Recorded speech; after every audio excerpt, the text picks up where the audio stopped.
Hey there, kids! Are you ready for an exciting adventure with our hero, the Toothbrush Hero? Let's dive right in. Once upon a time, in a bright, colorful mouth, there lived a group of happy teeth. They loved to sparkle and shine. But oh no, here comes the mischievous plaque monster. He's trying to make the teeth dirty and sad.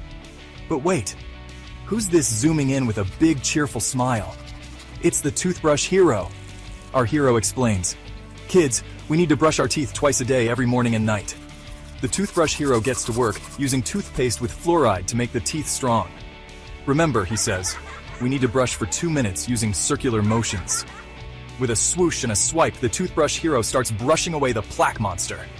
The teeth begin to sparkle and shine again, feeling happy and clean. And with one last mighty swoosh, the plaque monster is defeated. The teeth cheer. Hooray for the Toothbrush Hero! Now kids, remember our hero's tip.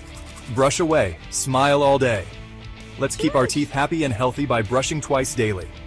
So grab your toothbrush and become a Toothbrush Hero too. Don't forget to brush and keep your teeth happy.